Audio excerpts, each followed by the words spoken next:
Boys, do we have a story and video for today? So stay with me, guys, because there are a lot of moving parts with this story. So about midnight, early this morning, a Twitter account, a news reporter named Andy Slater posted this tweet. UFC stars Colby Covington and Jorge Masvidal got into a fistfight moments ago at Poppy Steak Restaurant in Miami Beach. Police have been called, right? Fast forward a few minutes, we have Jorge Masvidal on Instagram pretty much saying, hey, show your face challenge, to adding and tagging Colby Covington, as well as to alluding to the fact that he might have knocked out Colby Covington's tooth during this fight. Now, a lot of people are saying that Jorge Masvidal snuck up on Colby Covington, right? He somehow was able to find Colby Covington's location because, as far as I'm concerned, and what I'm gathering from being on Twitter and reading a lot of the news sources that are coming out now, is that Colby Covington was on a podcast with a fellow friend, and that friend was posting posting on Instagram him with Colby Covington at, that Pep Poppy restaurant in Miami Beach. In addition to that, the Nelk Boys, you guys probably all know who the Nelk Boys are. The Nelk Boys were apparently also with Colby Covington. And Jorge Masvidal manager actually tweeted at the Nelk Boys and said, "Thank you, Nelk," which makes me think that maybe this was a setup. Maybe the Nelk Boys kind of did a little backstab on Colby Covington, or maybe they just knew and passed the information along to Jorge Masvidal that, hey, Colby Covington may or may not be at this exact location at this specific time. Who knows, guys, if Colby Covington was backstabbed or if Jorge Masvidal was just looking on Twitter, on Instagram, and saw where Colby was on his Instagram story, guys. But hey, Colby Covington pulled up. Colby pulled up, guys. Gave this man a 3-piece combo and a side of soda and a biscuit as well, guys. Apparently knocked out his tooth. Colby apparently dove at him and, tables went flying apparently and stuff like that. Again, guys, nothing's really confirmed because for some reason, guys, we do not have cell phone footage of this entire incident. Like, you're telling me the Nelk Boys were in a fancy restaurant, we're in Miami during spring break, and you're telling me that not one person was able to see what actually transpired? So now we're kind of left to eyewitnesses. He said, she said. Jorge Masvidal is saying, "I knocked out your tooth." No word from Colby, but I mean, hey, Masvidal said, "Let's do a show your face challenge," and all I know is that Masvidal was the only person whose face I could see after that brawl. But a lot of people are saying, just from hearing on Twitter, that Masvidal got the better of the situation. Maybe he snuck up on Colby, who knows?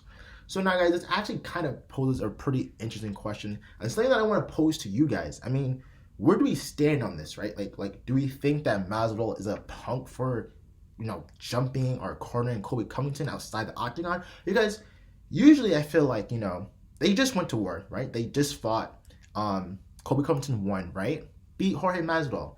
Usually when people have bad blood and you go to war with them, you kind of let bygones be bygones and leave all that animosity and hatred into the in the octagon, right? Like, a Disney fairy tale ending. But this isn't really the case, And when Masvidal said at the press conference, like, hey, if I catch Colby outside, I'm going to catch Colby outside and I'm going to, really hurt this kid.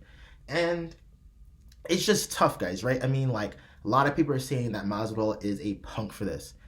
Guys, I'm a little conflicted on this because initially I was like, man, that's pretty much a punk move by Masvidal, right? You guys, you what you couldn't do in the octagon, you're doing in the street fight, and you jumped him, you blindsided him as well. That's a little bit of a cowardly move, right? But then I also think, then I also think to the opposite side of you, like, hey, did we have the same energy when Conor McGregor told Dustin Poirier that it's on when I see you outside? I mean, they shared the octagon 3 times, and McGregor, I'm pretty sure, still stands by the fact that, hey, if I catch Dustin Poirier outside, it's still on. And I didn't really see anyone kind of say anything about it. I think the bigger issue is that as a community, right, we're so used to, the beef and all the animosity and hatred being left in the octagon after 2 fighters go at it, that they're able to look past it and, leave a lot of their rivalry and stuff in the past. I think this beef with Masvidal and Colby Covington has really made people realize, like, whoa, like, this beef is actually something that's actually real. It's something that is going to extend outside the octagon, and it's something that, it's just very genuine and real. I think as a community, we're just used to, you know, beefs ending in the octagon. But again, guys, this was a really personal beef. You know, people's wives were called names. People chill. I mean, Jorge Masvidal got called a bad father. You know, ex-wives got involved. So I can definitely see how, you know, things like that go into a different territory where it's like, hey, if I genuinely see you, I'm on you. You know. But it's tough, guys, right? Because, you know, again, I get both sides of you. You know, it's like, hey, I even though we share the octagon, I get it. You know, there's some stuff that you said just so out of line that I, like, anytime I see you, we're on. We're still fighting. But then the other side of me is like, hey, you know, at the end of the day, like, you had your opportunity to beat the crap out of Colby Covington. You couldn't do it in the octagon, right? So kind of like, why continue to do it outside the octagon as well? I don't know, guys, right?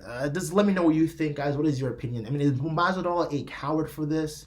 Is he not a coward? You know, does he lose, you know, bravery points? I mean, let me know, guys. You know, I'm kind of conflicted, but I do think if he snuck up on Colby, guys, that's a little bit of a cheap move. You know what I'm saying? You know, it's one thing to confront him and then go at it, but if he did end up sneaking him from behind or something like that, that's a different story. That's a little cowardly. But if he just approached Colby Covington, got into his face again, and this went at it, you know, then all right, by all means, you know, get it on, fellas.